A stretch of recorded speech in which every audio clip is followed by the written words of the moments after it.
Namo Buddhaya. Welcome back to another video. Today, let's talk about how to have a better sleep and a healthy sleep.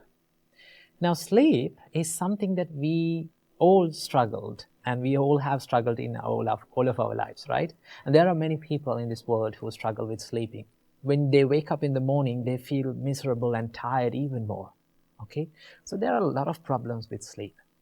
So in this video, I am going to share with you 3 tips that we monks practice in order to have a better sleep, right? This is in our daily routine.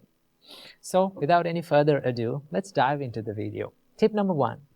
The first thing that you have to do is to wind down for your bed, okay? That means sleep is something that we have to approach gradually and peacefully. It's like you're getting ready for an occasion, right? Now, for an occasion, maybe an interview or a meeting, what do? You get ready, right? You get your clothes done, you get your documents done, and you get ready for it. Same like that, sleep is an important occasion in our day. So what we have to do, we have to get ready for it. Okay? So how can we get ready? So here are a few things that you can practice to wind down for your bed. The first thing that you have to do, this is not a problem because we don't have our dinner. We only have 2 meals per day, right? Some monks have 1 meal per day. Normally we have 2 meals per day, that is breakfast and lunch. We don't have the dinner, okay? So have a light meal for your dinner and eat at least 4 to 3 hours before the bed, before your sleep time. Now when you do this, your digestion is over and it is finished and it is at rest. Now you can go to the bed peacefully and drink enough water before you go to bed, okay? And also, this is something that many people do, right? Do not bring your mobile phone or laptop or any device that you're using to the bed, right? There are many people who use, right? There are thousands of people who use their mobile phone on their bed before sleep, okay? AM or 2 AM in the night, in the morning. Don't do that. So what do you have to do?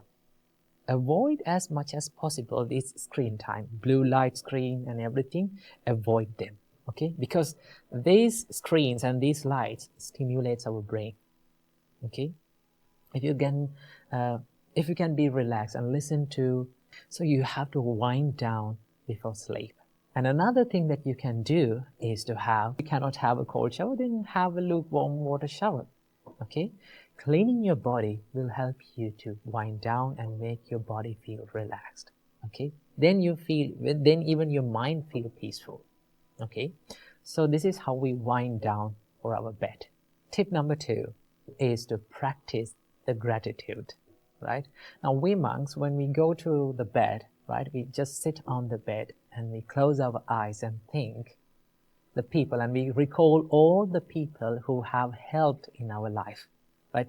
They may be your parents, they may be your relatives, your husband, your wife, your children, or there are certain things that we feel grateful for. So what do you have to do? Be grateful for them, right? Simply say thank you for all of them, right? Remember and recall all the people who have helped you in your way, in your life journey, and be thankful for them in your mind. That is something that we can do, because gratitude is a powerful emotion. If you generate it, you feel the happiness within your mind, and it will help you to have a peaceful sleep. So tip number 2 is to practice gratitude. And finally, as tip number 3, what you have to do is to recall a good deed that you have done earlier. This is something that I personally do every day, before I'm going to bed.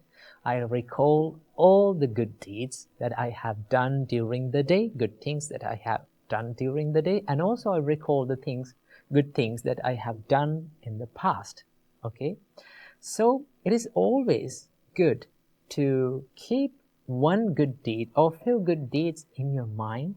I personally have 2 good deeds in my life. Among every other good deed, these 2 good deeds help me a lot to feel much more happy. They may be not big things, but you feel so much happy when you think that you have done it. Okay? It can be a little act of kindness, right? It can be giving some little food to an animal or a person that makes you feel happy. Before every time you go to bed, what you have to do is to recall all the good deeds, good things that you have done in the past. Now, when you do this, you will feel a very positive self-esteem in your mind, right? You feel that your life is worthy and you have done good deeds, right? You're a good person, because there are many people, they go to bed regretting about their life. Okay? Remember, no matter how hard or tough your life becomes, there is always positive things in your life. There are always good things that you have done in your life. The only thing that we have to do is to recall them, right? The more we remember the good things that we have done, the more we become happy. That is one result of doing good things. So these are the few things that we can do to practice to have a better and a healthy sleep.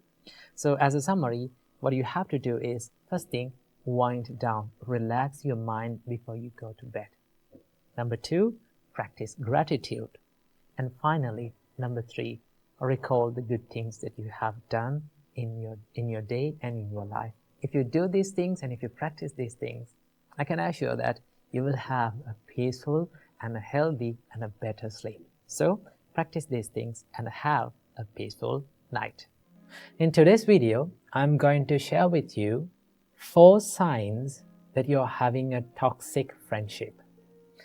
Now, before we discuss about these things, I have to mention and I have to say that the sole purpose of this discussion is not to attack on someone's personal life, not to criticize someone or not to judge someone, but to understand that mistakes can happen from everyone. We make mistakes, we all make mistakes, but we have to be wise when we deal with people, because the most important thing in our life is the peacefulness in our mind and the mental health. So with that in your mind, let's dive into today's video. So the first sign of a toxic relationship is they are only willing to take something from you, but they are not willing to give anything, right? Remember, when it is a friendship or if it is a relationship, it must be a give and take process. That means when you give something, they must give something back. Okay? When relationships and friendships become a one-way road, it is very painful. That is why when you spot such a friend, the first thing that you have to do is do not be too quick to judge them. Because sometimes people are going through tough times in their life, right? Sometimes they are suffering personally. They're not in a good condition to help you. So what you have to do is, you have to look for the person behind the actions. You have to look for the intention behind their words. Okay? So if you really found such a sign in your friendship, what you have to do is set your boundaries. Okay? Limit your boundaries. And you have to decide whether I'm going to let this person to enter to my life or whether I'm not going to let him enter to my life. So keep that in your mind. That is the first sign. Then let's move to the second sign. The second sign is they only talk, but they are not willing to help you in actions. Okay? This is a friendship that is based only on words. Okay? They will praise you and they will be nice to you, right? They will say and they will give you promises to you, but only with the words, but not with actions. Remember, actions speak louder than words. So if it is a friendship, you must be a friend from your words as well as from your actions. Okay? That is the second sign. They only talk, but they are not willing to help you with actions. Moving on to the third sign, we have flattering friends. Flattering friends are the people who talk nice things about you in front of you. They will praise you, they will compliment you, but they are not afraid to put you down behind your back. Okay? You have to be very careful when you deal with such people. We should not hate anyone. We should not be angry with these people. What you have to do is you have to understand about the nature of people, nature of the intentions of the people, and forgive them, right? Forgive them and use your wisdom to stay away from their negativity. And that is the real meaning of kindness, to forgive someone and to stay away from people's negativity. So when you spot flattering friends, it's okay to be with them, it's okay to talk with them, but you have to be wise when you deal with such people. And finally, we have evil helpers. Evil helpers are the people who helps you in doing bad things. That means when you're about to do a bad thing, or when you're about to do a thing that is not good for your life and for your mental health, they will help you in doing it. Right? They will feel your anger. They will feel your jealousy. Okay? They will help you in doing bad things that brings the regret to your life. Right? So you should be very careful, and you should stay away from these people. So these are the 4 signs that you're having a toxic friendship. Now, why should we become so much aware of these friends and these signs? Because, do you know, our characters shaped by the people who we associate, right? There's a saying, it says, you are the average of 5 people that you are associating closely. That means we become who we associate. Therefore, surround yourself with positive people and the people who can uplift you and support you. And finally, remember that you deserve positive and healthy friendships that supports your life and your personal growth. Keep it in your mind. Have you ever wondered why some people are so good and so clever in what they're doing? Maybe there are some people who are studying with you, maybe some people who are in your workspace. There are some people who are very clever and very capable of doing in their profession. Okay, they are very successful in it. What is the reason behind this? What is the reason behind this success? Well, if we can define success in one word, the only word that we can find is consistency. This quality is very important for all of our lives. Not only in your day-to-day life, not only in your career, but also in your spiritual path. Okay? If someone is practicing spiritual path, consistency is the key for success. Okay? Now, what do you mean by consistency? Consistency means doing something every single day or without stopping for a long period of time until you get better at it. Now, if we look at our life, there are some bad habits we all have in our life. Okay? Why we are so good at these bad things? The reason behind why we are so good at bad things is we have done it for a long period of time every single day without stopping. That is the nature of our mind, and that is the nature of our life. Whether it is good or bad, if we are doing it consistently, or if we are doing it over and over for a long period of time, we get so good at it. That is why we are so good at distractions. That is why we are so good at anger, jealousy, and all these evil thoughts in our mind, because we have practiced it over a long period of time. Now, Buddha said, if you need to cultivate wholesome thoughts, and if you need to be successful in your spiritual life, what are you going to do? You have to cultivate and you have to practice these wholesome thoughts or wholesome activities for a long period of time without stopping. Okay? Every single day. Okay? Let's keep the spiritual life for a part. Let's take the studying and education. Now, if you're someone who is studying and if you're someone who is focused on education, what do you have to do? You have to keep studying. Okay? Sometimes you find very difficult and very challenging to keep studying. Why? Because our mind gets distracted. Okay? Sometimes we lose our focus. Now, in that time, so many of of people, they complain that I cannot study. Okay, I'm distracting always. What is the reason? Why? What is the problem with me? Well, the only problem behind the failure or the unsuccessfulness is lack of consistency. Sometimes we try to study and then we feel tired and we feel less focused, and then we give up. Okay, and then after maybe like 2-3 days, again we try to study, and then again the same thing happen, and then we give up. Okay, in that way you're not going to be successful. Okay, if you want to be successful and in any field of your life, maybe studying, maybe in your meditations, maybe in your spiritual life, maybe in kindness, maybe cultivating compassion in your life, what do you have to do? You have to be consistent.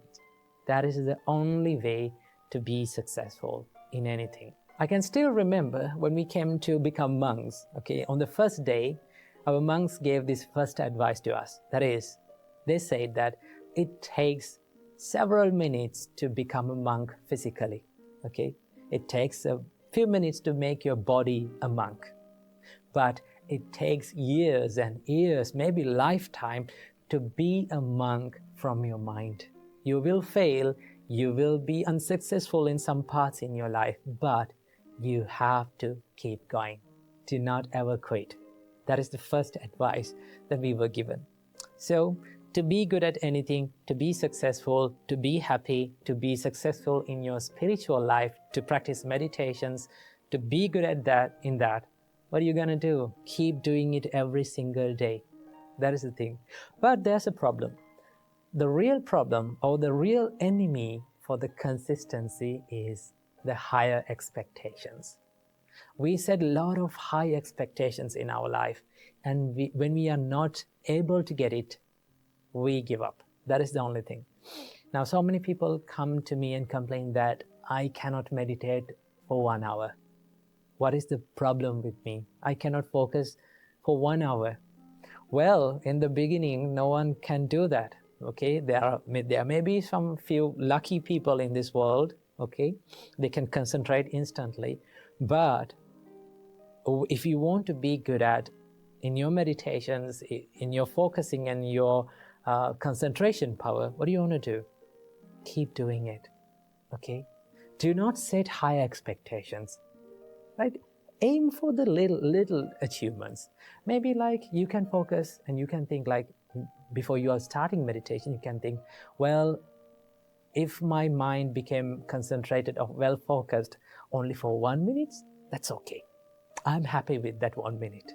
Okay, when you focus on that, you can easily achieve it. You can do that. When you achieve it, you feel a sense of happiness in your life. You feel like you achieved that target. So in the next day, when you meditate, maybe you can focus your mind, or you can concentrate your mind for 2 minutes. Okay? So if you keep on focusing on little achievements and without having high expectations in your life in the first time, then you will be good at maintaining your consistency. Because sometimes when we don't see results, okay, when we don't get results quickly as we want, we just give up. That is the biggest problem in our minds. Okay, to be successful, you need to spend a period of time that you are not seeing the results. Okay, one day I was climbing, and in Sri Lanka we have a nice mountain where we climb to see the Buddha's footprint. Okay, that is called Adam's Peak, or the Sri Pada in Sri Lanka. So once we were climbing, we could not see the mountain top. We don't know where we are going. Okay, so one monk said to me, it doesn't matter, you cannot see where you are going, but if you're clear in your next step, take that step. Okay, and if you're in the correct path, no matter how fast or slow you go, you will go to your destination that you want to go. So always remember that it doesn't matter how fast or how slow you are moving towards success. The most important thing is that whether you are going to do it every single day in the correct way or not. So remember, consistency is the key for success for anything. So keep doing what you're doing, right? Keep doing the good works that you're doing, even if you don't see the results in your life. Keep doing it, and one day I'm very sure that you will achieve your goals definitely. So keep that in your mind. May you be happy and well. Welcome to yet another episode in Inner Guide Q&A program. Now it's been a long time that we haven't done a Q&A session. So today we are going to answer one of your questions. Someone has mentioned in the comments that it said that what to do when the life is becoming unfair, and what to do when life is not going in my way. Well, we are going to talk about this today. First of all, remember the nature of our life. What is the nature of our life? Life is a little bit unfair. That is the real nature. But the problem is we expect that everything in our life to be perfect and to be fair. That is the problem. That is where the real problem is. Because Buddha said, if you have expectations, if you have more and more expectations inside yourself, chances are very high for you to feel so stressed. So remember that expectations stands for suffering. If you expect the life to be fair, you will suffer, right? So the nature of our life is, it is a little bit unfair. So how to face such situations, how to face unfair situations in our life? Well, I want you to do 3 things when you face tough situations in your life, right? These are very simple, but yet when you practice it, it is very hard to do that, but you can achieve it. Number 1, first of all, you need to realize what the situation is. That is the first thing that you have to do. If you're going through a hard time, right, you need to analyze about that and see what the problem is. Well, there are 2 types of situations in our life. What is that? First type of situation is the situations which are in our control, experiences which can be changed by ourselves, right? And the second type of situation is the situations which are out of our control. We cannot do many things about that situation, right? So these are the 2 types of situations that we go through in our life.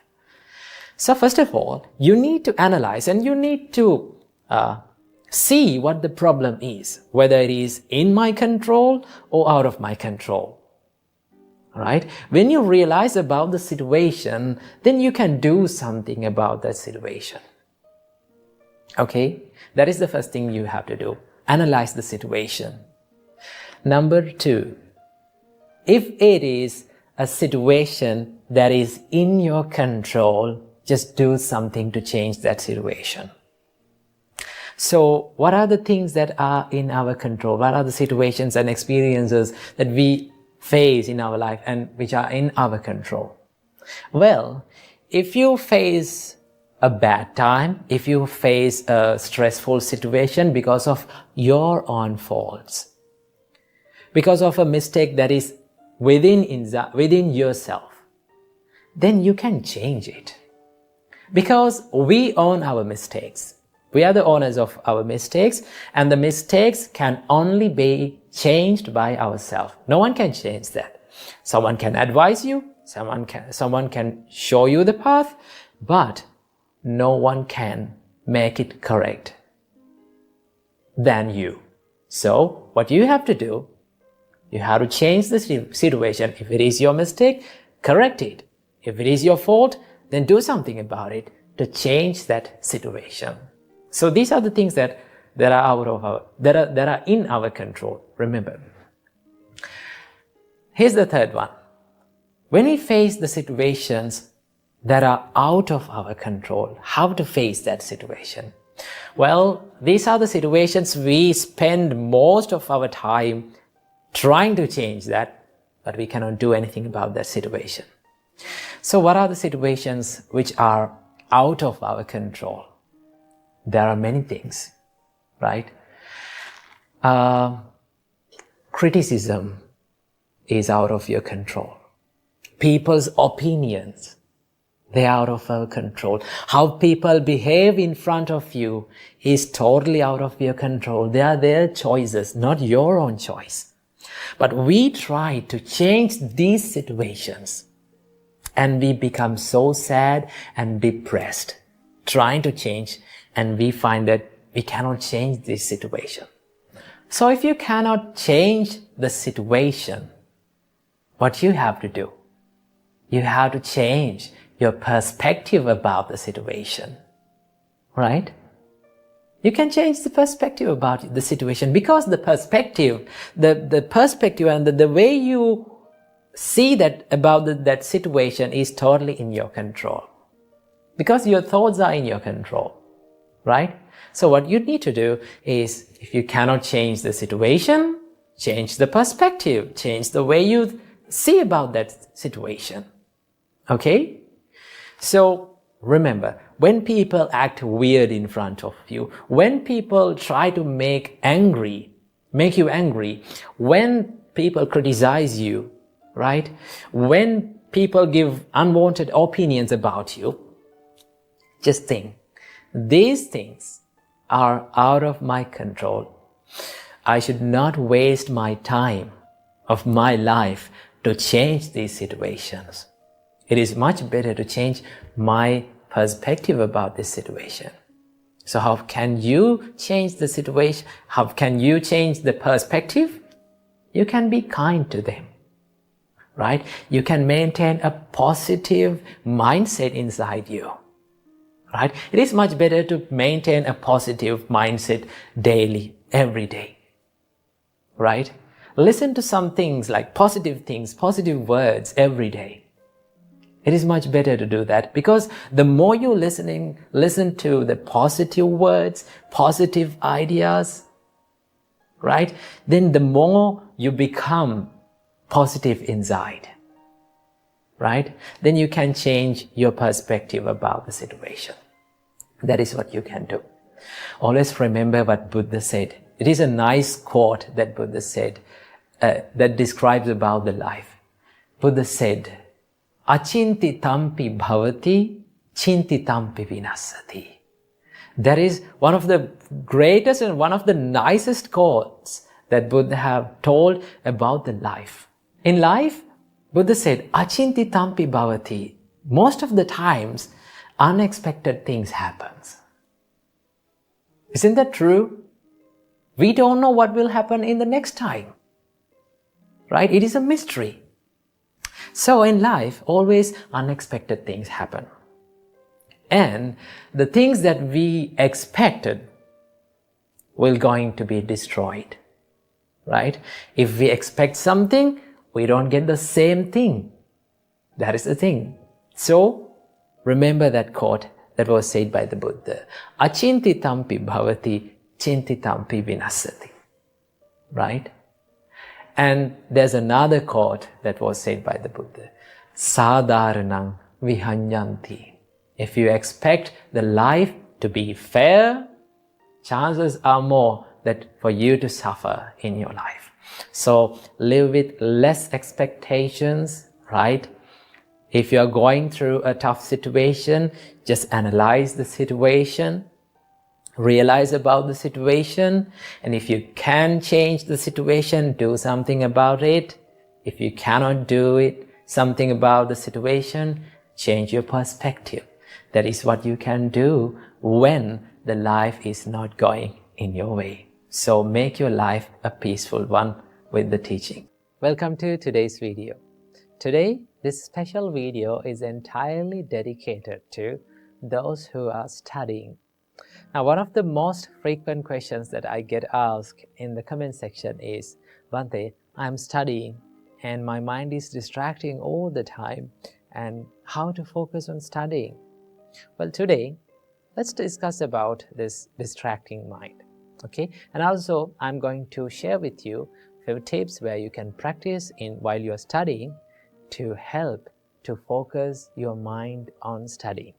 So, without any further ado, let's get into these tips. Now, while you're studying, have you ever found yourself daydreaming? Right? Sometimes we sit down to study and we just turn our book on and we start to study, and after a few minutes, what happens to us? We just get distracted, right? We just start daydreaming. Trust me, when I was studying, when I was at home, right, before I became a monk, when I was studying, I used to daydream a lot. Okay, I used to get distracted a lot. So it is very difficult. I know it is very difficult and it's very hard to focus our mind to studies because we live in a world where there are many distractions. So what we can do about this distracting mind and how can we focus on our mind on our studies?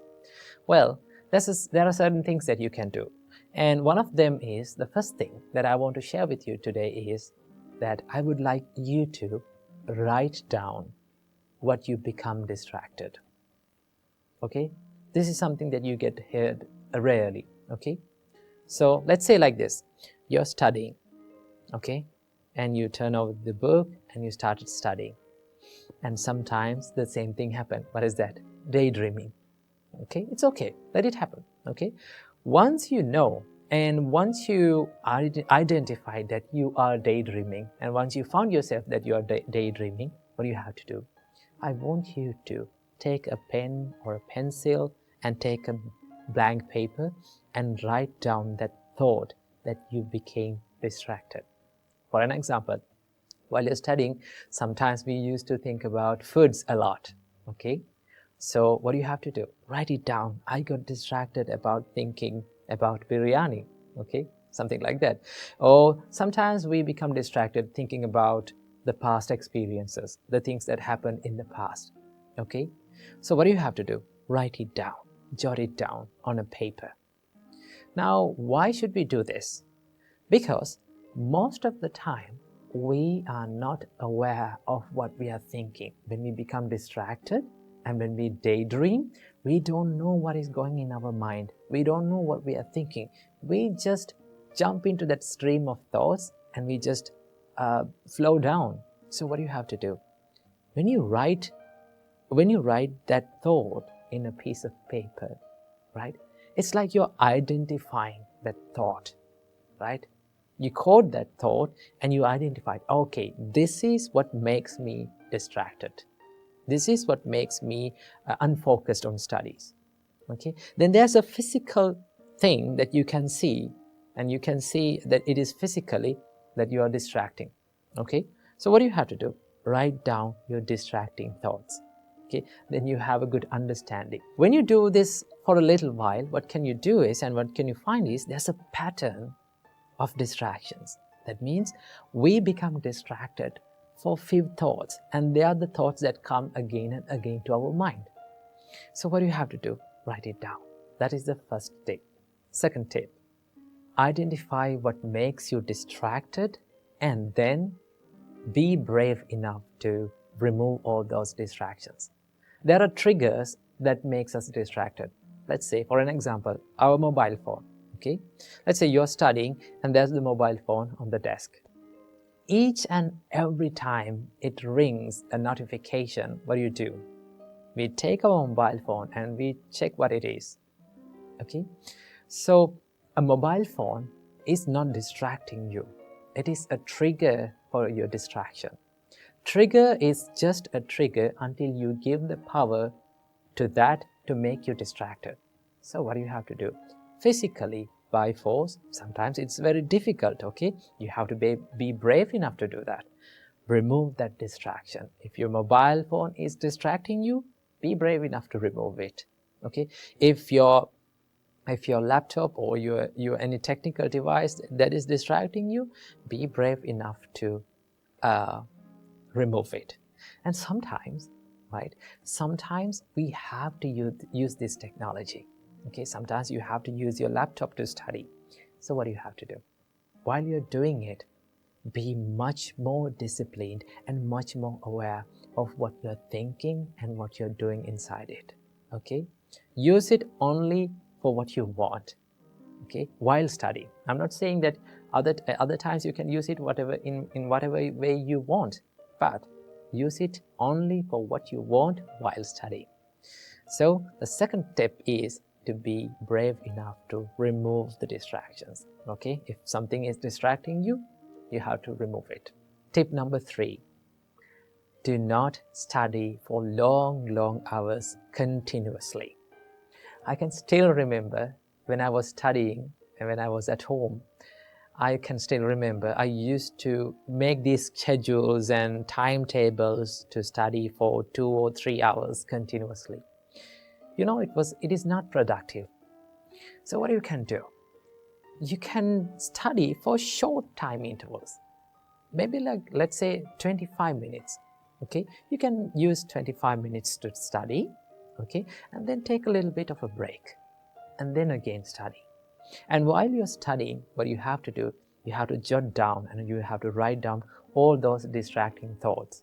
Okay, keep that in your mind. So do not study for long hours. Just take a break and refresh yourself and then come back again to studies. That is another thing that you can do. And here comes the final tip, the tip number 4. It is the most important thing and the most awesome thing is to practice a little bit of meditation before every study session. Okay? Before every study session, let's say you studied for 25 minutes and you took an interval, then you came back to study. Now, while you are taking that break, sometimes you do certain things to make your mind busy even more. So what we have to do? We have to just settle down and make our mind to focus. To do that, you can use a little bit of meditation before every study session. Just sit down on your chair and just close your eyes. And the easiest thing that you can do is to watch this flow of breath, in breath and out breath. When you practice this calming meditations like breathing meditation, that is one of the easiest meditations that you can do. When you focus your mind on this in-breath and out-breath, it helps you to become calm and settle down. Then your mind will get ready to study. Okay? So these are the few things and few easy things that you can do and practice while studying. Okay? So use these things and use these tips to study and make your studies a more productive one. Question: do you know about the green-eyed monster? The green-eyed monster is nothing but the jealousy that arises within our hearts.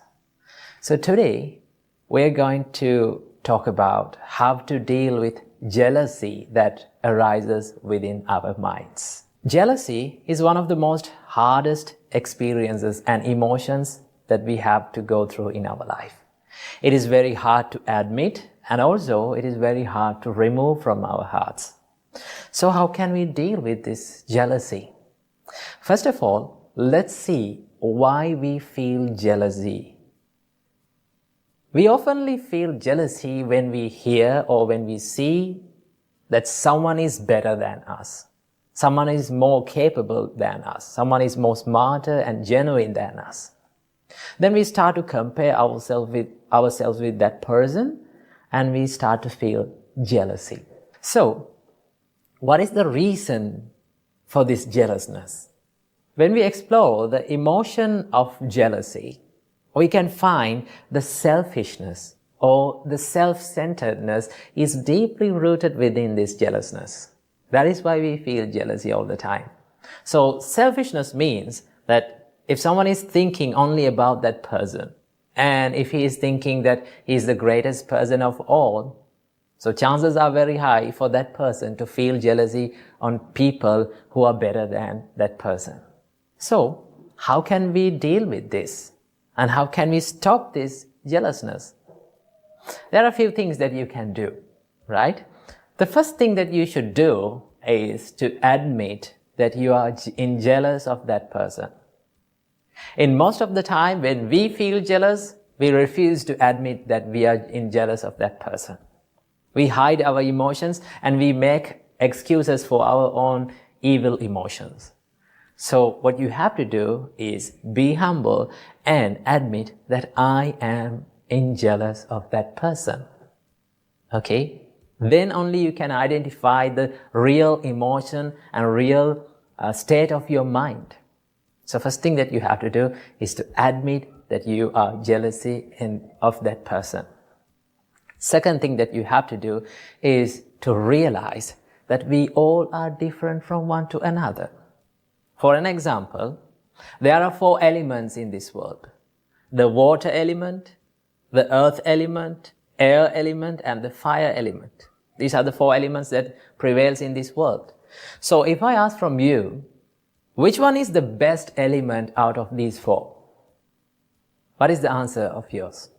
You may say that we cannot compare these 4 elements because these elements are unique from one to another. They serve differently to this world, so we cannot compare. We cannot say which one is the better one. Same goes with our human lives. We are different from one to another. There are no same and identical people in this world. Even the identical twins are different from emotions and feelings. So that is why we should not compare ourselves with others, right? We all are different.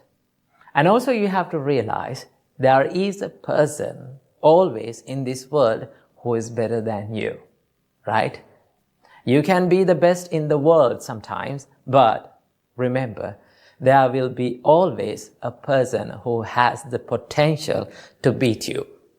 Instead of competing with others in the society, let's try to compete with ourselves, right? Let's try to battle with ourselves and let's try to improve ourselves and bring the better version of ourselves daily, right? So that is what we have to do.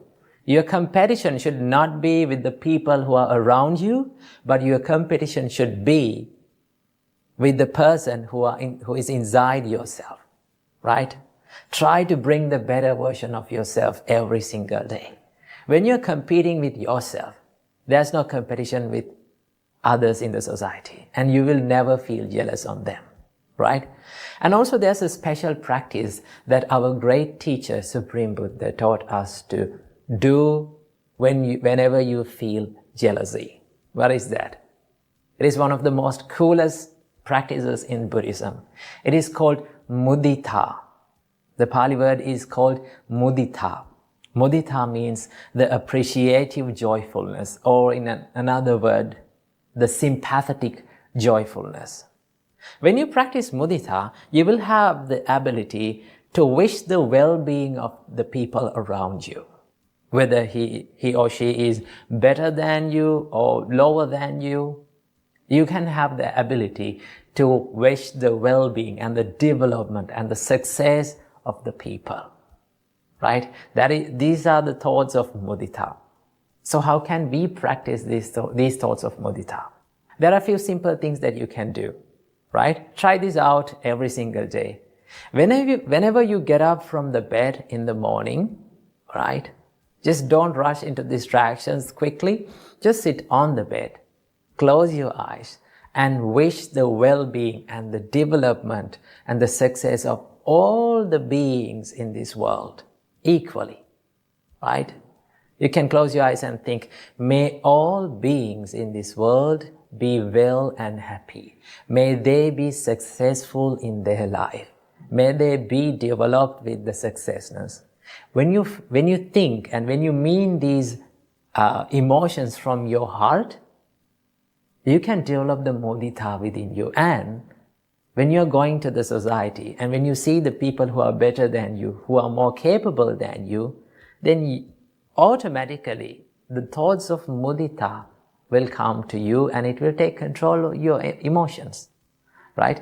So never let that green-eyed monster or the jealousy to take control over your mind. Instead of that, let's practice the mudita and let's wish the well-being of the people, right?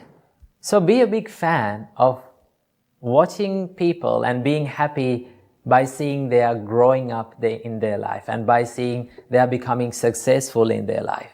Because at the end of our life, we all have to leave this world and we take nothing from this world, right? So that is why we need to collect more good deeds and we need to practice more good emotions within our hearts, okay? So never be jealous at people, because there's nothing good that we can gain from by mere being jealous on other people, right? So practice mudita, appreciate and be happy by seeing the people growing up in their life. When you become happy by seeing the success of others, you can be happy about yourself also. Namo Buddhaya. Welcome to yet another episode in Inner Guide Q&A program. Today, we are going to discuss about a question that has been mentioned in the comments. The question is how to remain peaceful and calm under stressful situations. Coming right up. Stressful and difficult situations are the situations that we all have faced in all of our lives. But many of us face these situations in an unsuccessful way. Under difficult circumstances, under stressful situations, we become depressed, sad, and anxious. So, how to remain calm and how to maintain your inner peace under these circumstances? So, first of all, we have to know and we have to learn and we have to observe what is the situation. Remember, there is a common nature in all the experiences and situations that we face in our life. What is this? What is that common nature? That is called the impermanence. Whatever we encounter and whatever we experience in our life, soon after that has been experienced, it becomes impermanent. Isn't that right? Yes, it is. Now imagine someone is complaining to you about a mistake that you have done or maybe you haven't done, right? So he's yelling at you, right? So in that moment, when the people complain and blame at us, we become depressed, we become sad. But what is the nature of that situation? What is the nature of those words, those rude words? Now soon after we hear them, they become impermanent, right? Soon after you hear them, they will no longer prevail in our life. They are gone. That means everything that we encounter in our life, experience in our life, they become impermanent. That is the nature. But the real problem is that our mind clings to those experiences, and there's a nature in our mind that it creates again and again those experiences inside. Now, for an example, as I mentioned before, when someone blames us, right? So now we know that soon after that we got the blame, the words are gone. They have become impermanent. But what our mind does, it creates those words again and again. We think those rude words again and again, and we become sad and depressed. But the real nature is, those words are gone. They have become impermanent. Right? So that is the nature. Understanding about the impermanence. Understanding that these experiences and all the things that we face in our life are impermanent is very important to face or to be calm in a difficult situation. Because you know the nature. That is the first step. We need to understand that each and everything that we face in our life is impermanent. Right? Whether you face a terrible time, it will become impermanent. It will be changed. There will be a good day. Whether you face a good time, a happy time, a wonderful time, that will also become impermanent. That is the nature. So first of all, you need to understand about this. The world is impermanent. Our life is impermanent. Nothing is permanent in this world, not even your problems. First step. And the second step, whenever you are in a difficult situation, whenever you are in a terrible moment, you need to practice some practices or to do something to remain peaceful and maintain your peacefulness and think of a solution to solve this problem. So how to do that? Now, many of us, during the difficult situations, we become panicked. We freak out. So it is the best thing to do during a difficult situation is to do some practices to calm our mind.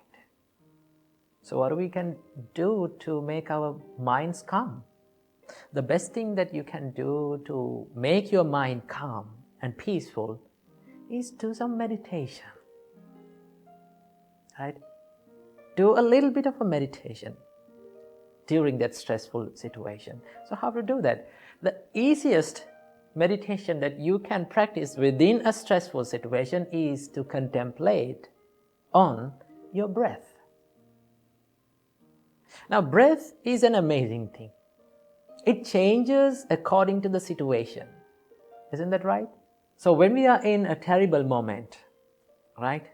When we are in a dangerous moment, what is the nature of our breathing pattern? It becomes fast and it becomes shorter. We take short and fast breathing patterns, right? So what is the nature of our breathing pattern? That when we go to sleep, what do we do normally? I think most of you have experienced this. When you go to bed and when you lie down, you take a deep breath in and let it go. That is a sign that your body shows that you are going to rest. So if you need to become peaceful and serene and tranquilized, you need to restructure your breath.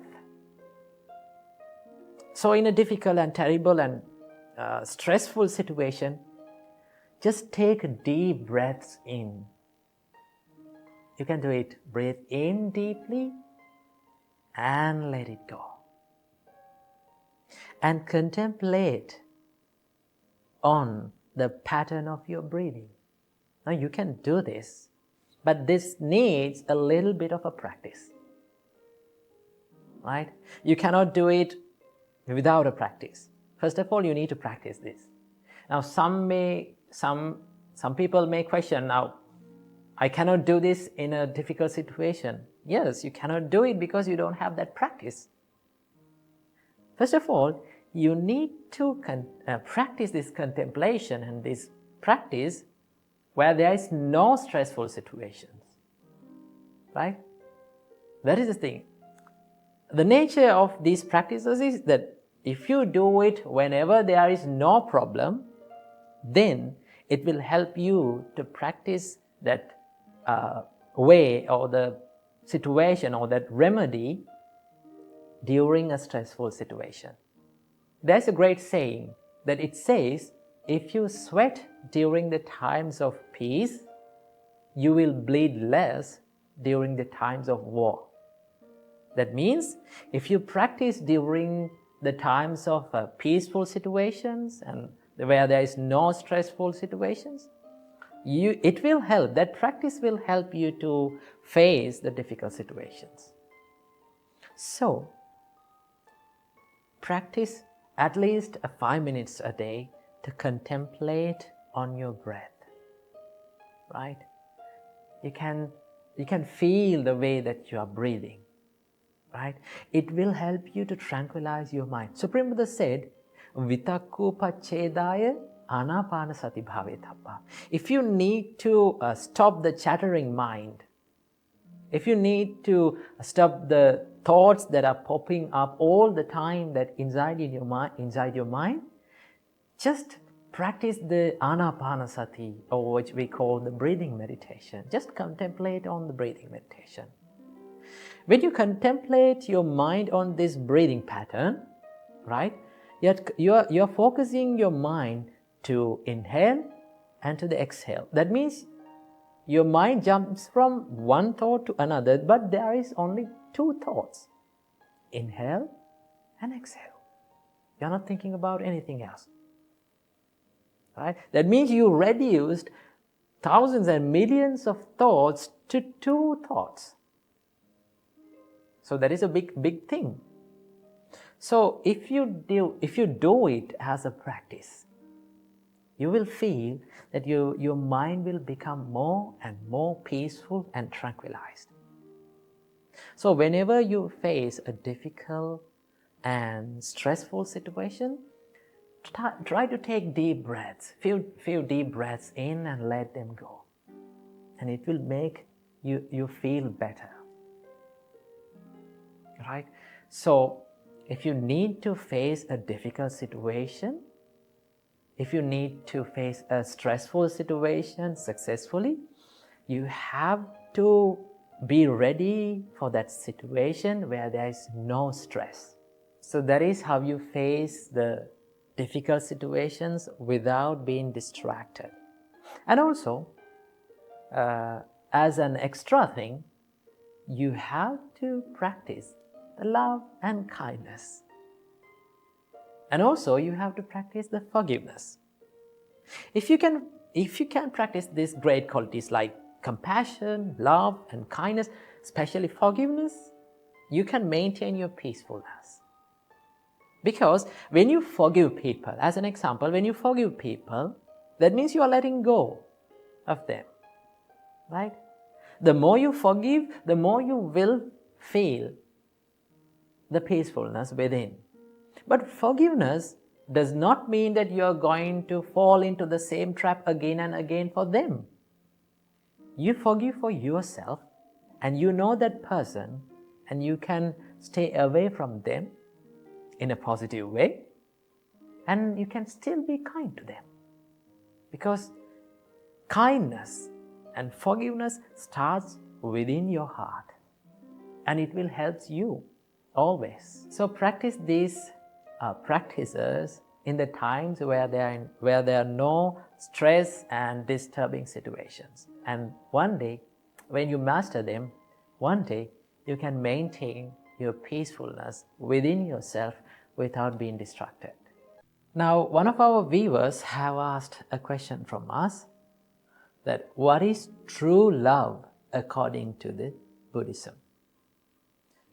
Well, when we talk about the topic love, remember, as humans, as beings in this world, we all seek love and affection in our life, right? All living beings needs love to live. So when we talk about the topic love, it is a vast and a broad topic, right? Love can be found in many ways. But the basic and the base for all these kinds of love is the kindness and the compassion. But most oftenly, people may misunderstand the love and the attachment. Right? When we come to the topic of love between the partners, the male and females, boys and girls, many of the boys and girls, they doesn't know what is true love and what is attachment. Now there is a distinct difference between true love and attachment. So what is that difference? Well, when someone loves another person, he will say, I need you to be happy by being with me, right? In the other hand, if someone being attached to some person, he will always say that, why are you not making me happy? Right? So there is a big difference between these two expressions. When someone loves another person, he will say, I need you to be happy by being with me. That means you are trying to give something to someone. Right? You always try to give the happiness to a person.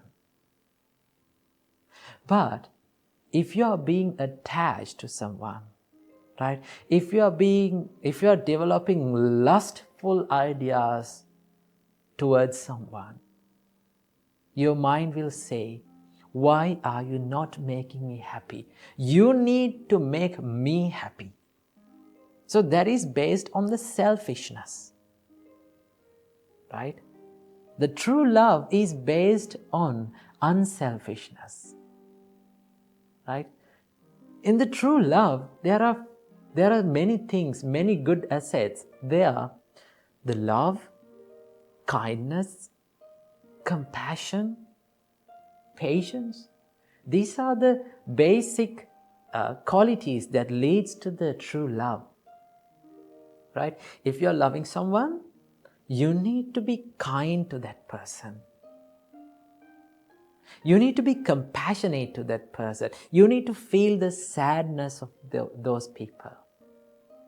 Now, when we talk about the topic compassion, compassion means to suffer with other people. That means if you can feel the pain that is hidden inside the people's life, if you can feel and become empathy, you can feel the empathetic feeling about them, then that is called compassion. If you can share the pain that is in another person with you, then that is compassion. So in true love, you need to have that sharing ability. And also, you need to have the kindness. You need to always wish the well-being of that person. Right? You need always to wish the good of that person. That is how you love truly. Our great teacher Supreme Buddha gave a wonderful explanation for the love. Supreme Buddha said, Mata yatan yang puttang ayusa eka putta manurakhe. As a mother who loves her only child, you should spread that same love to every person in this world. So when we talk about mother's love, parents, they does not expect anything from us. Instead, they love us. Now, when we were small, right, we were doing so many terrible things to our parents, right? Have you seen that the babies do so many terrible things to their parents, right? They drag from their hair, they pinch them, they cry, they yell, but yet the parents still love their children. So when someone is truly loving someone, it's like they're holding them firmly and they're nurturing them, right? But if you are attached to a person, you always expect the things from others, right? You always expect the things that fulfill your desires, right? When someone is attached and when someone is being lustful for someone, that means he's always expecting to fulfill every fulfillment and desire from that person. You're not trying to give something, always you are trying to get something from that person, right? It's like you're holding on to something tightly, right? Suppose you are drawing a cow or a bull. You are holding that cow or a bull from a rope. So when that animal tries to escape, what you are doing is you are holding it tightly, right? The more you hold it tightly, you are the one who is getting hurt. Right? You are the one who is getting hurt. If you can let go, what will happen? You are not getting hurt anymore. So when you are being attached to a person, you will always get hurt. And you will never fulfill your desires, because desires and sensual desires, they never get fulfilled. We cannot make ourselves satisfied from those things. Okay? So that is what you call the attachment. In attachment, you hold on to things tightly. There is a great quote that describes about love. If you like a flower, right? If you like a flower, you will pluck that flower. But if you love a flower, you will water the plant, that flower plant. So if you love someone, what you have to do, you have to say that I need you to be happy with me. Right? I always wish the happiness of your life. If that happiness includes me, that is better. But if it is not, in that case also, I need you to be happy. That is how you love truly. And that is the difference between the true love and the attachment. Right? In true love, you don't expect anything from the person, but still you try to give the happiness to them. In attachment, you always expect the things from people, and still you will never be satisfied from them. So choose to love the people correctly. If you choose to love people correctly, then you will be a peaceful person throughout your life.